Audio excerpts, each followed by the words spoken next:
Hi everyone, this is Lab 5 for Nonlinear Systems, and we're going to do Problem 1. Problem 1 says to solve 3x plus y equals cosine xy, x plus 2 equals sine x plus sine y. And we're going to solve this up to 4 significant figures, and we can do this by hand or by MATLAB. And the first is asking us to use contour plots as our first method. And I'm going to do this doing MATLAB. So x equals linspace 0.3, 0.4, and 1,000. That's just going to give us our range for our x values on our graph. So you can see it's 0.3 and 0.4 are ranges. And then 1,000 is going to allow us to get up to those 4 significant figures.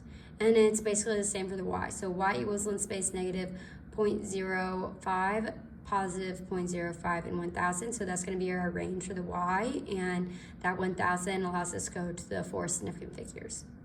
Okay, then we're going to have the variable f. F equals 3 times x plus y with the parentheses on it minus cosine x dot times y with the comma on it.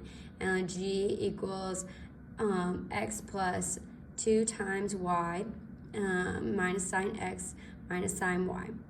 And then our plots for this, we're going to do, first we're going to contour this. So, because that's what it's asking us in directions. So we're going to contour x, y, f, and we're going to do the f from 0 to 0, and that's going to be an x dashed line. So I can see that's that line right here on our graph. And then we're going to say, wait, hold on, we also want to contour g too. So to do this, we're going to do b, and that's our blue line, and that's right here. And so in order to find our solution, we want that intercept value. So what we're going to do is our intercept right here is x0 equals 0.3354, y0 equals negative 6.25, 4 times 10 to the negative 3, and we want to plot this too. So we're just going to use the hold on, scatter, x0, y0, fill, and hold off. And that is going to get us this right here, and that's our intercept. Okay, so and then for type number 2, we're going to use Gauss-Seidel. So in order to do this, we're going to have an initial guess. We're going to have x equals 0, y equals 0. And then we figure out we need 15 different iterations to get this to be a stable value. As you can see over here, you can try and try and try, but after 15, you finally get 0.3354 consecutively, and you get negative 0.006254 consecutively. So that means we actually found our answer, which is this right here, which also matches this up here. So we're finding the same thing, just doing a different, solving it with a different method. So in order to do this, we're going to do I equals 1 to the 15, because that's how many times we want to do it. And then we're going to do what our x equals, which is what we were trying to find in the first place. So x equals cosine x times y minus y divided by 3. And then y equals sine x plus sine y minus x all divided by 2. And those are basically just coming from the directions up here. We're just trying to get x alone on this one, and we're trying to get y alone on the next problem. And then after that, we're going to print f. So we're going to state what we are finding. And we're going to do it to 4 decimal places and 6 decimal places. And we're printing out our x value. So our first one has the 4 decimal places, and this one has 6, and that is what it says up here. And then that is what we get as our solution.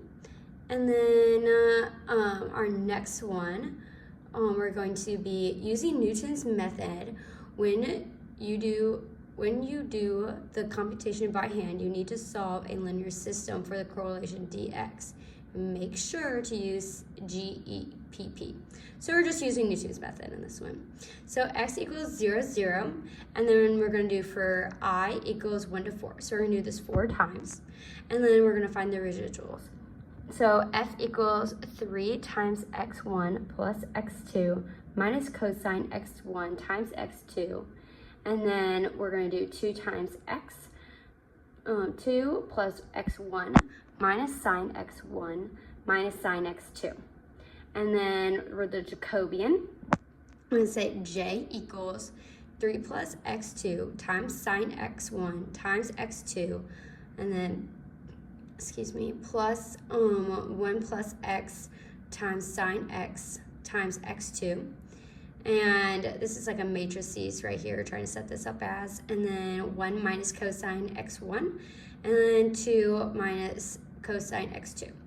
Okay, then we need to do the correction factor, which is dx equals j backslash f.